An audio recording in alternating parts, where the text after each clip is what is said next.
Have you ever wondered why some companies just seem to get it right while others, well, they just stall out? The answer might be hiding in plain sight. It's this massive gap between what a company thinks its customers feel and what they actually feel. Okay, let's get into this, because the data shows that most businesses are operating with a gigantic blind spot around their single most important asset, trust.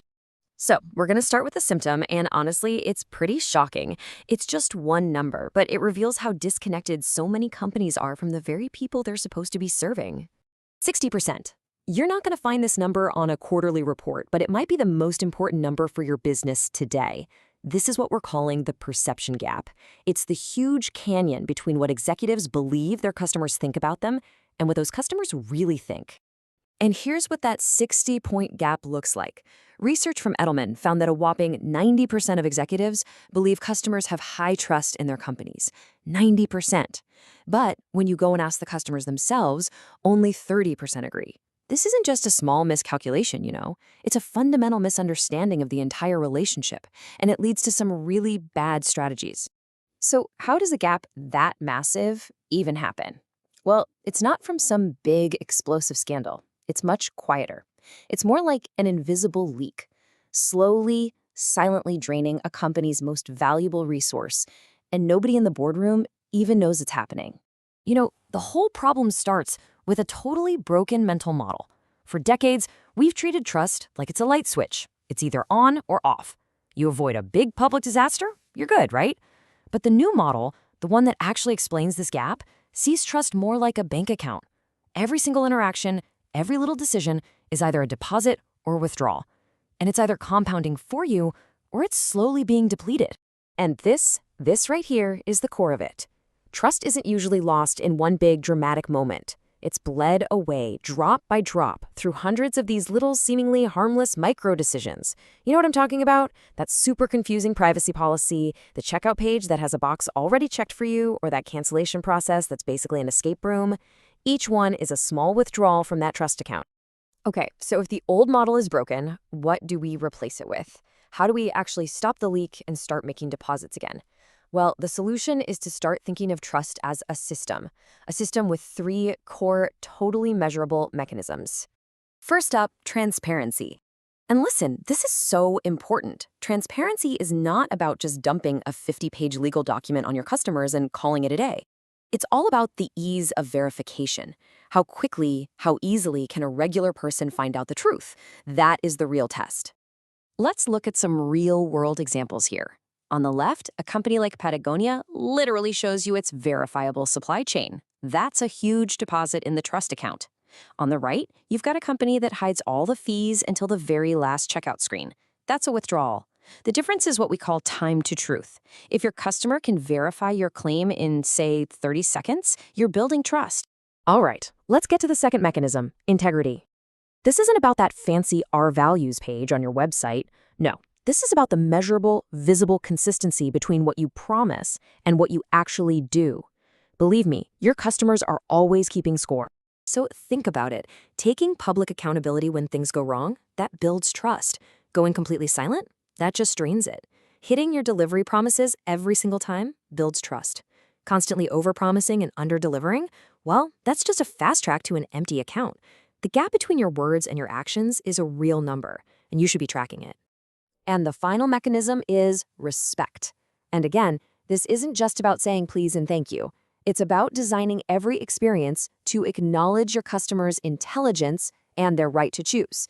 So you have to ask, are you empowering them to make a choice, or are you trying to trick them into one? This is where you really see this thing called friction asymmetry. You know, making it one easy click to sign up, but then 12 steps, a phone call, and a secret handshake to cancel. That is the ultimate side of disrespect. It basically puts a number on it.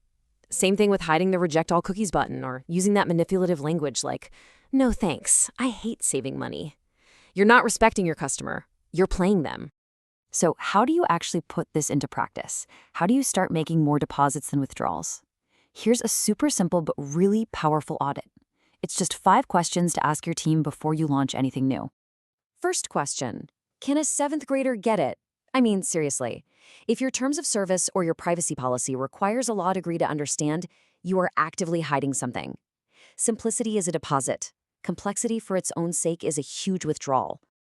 Number 2, did you do what you said you were going to do? This is the integrity check. It's that simple. Customers have really long memories for broken promises, whether it's a shipping date or a product feature. That gap between what you promised and what you delivered, that's where trust goes to die. Third, and this might be my favorite, it's the ultimate gut check. Would you make your own family go through this experience? I mean, if you'd be embarrassed for your mom to have to navigate your cancellation process, you have your answer right there. You're not respecting your customers. Question 4, do your own employees believe you? This is huge. Internal trust is the foundation for any external trust. If your own team rolls their eyes at your public statements, that skepticism is going to leak out in every email, every support call, every single customer interaction. Credibility absolutely starts at home. And finally, a question for right now, for the modern age. Can you explain how your AI works? As algorithms and AI make more and more decisions that affect your customers' lives, a black box is a massive trust liability. Being transparent about your algorithms is the new frontier of building trust. Now, I know it's easy to hear all this and dismiss it as, soft stuff, nice to haves.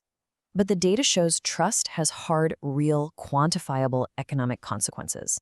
This isn't about feelings. This is about finance. So let's start with the good news. A remarkable 87% of shoppers say they will pay more for a brand they genuinely trust. Trust isn't just a defensive moat. It's a direct path to higher prices and better margins. But the downside is even more powerful. You break a customer's trust, and there is a 67% chance they will never, ever come back. That's 2/3 of your customers, potentially gone for good after just one major withdrawal. And then, of course, there are the actual penalties. New regulations like GDPR can slap you with fines of up to 4% of your company's global revenue for messing with user data or taking away their choice. All of a sudden, that tricky little UX design doesn't seem so clever anymore, does it? So look, the big takeaway here is this. Trust is not some static asset you just have. It's a living, breathing system that is either compounding in your favor or evaporating based on every single decision you and your team make. So the real question you should be asking isn't, can we get away with this? It's, will we be proud of this in 5 years when it inevitably becomes a public case study? Because in today's world, everything eventually does.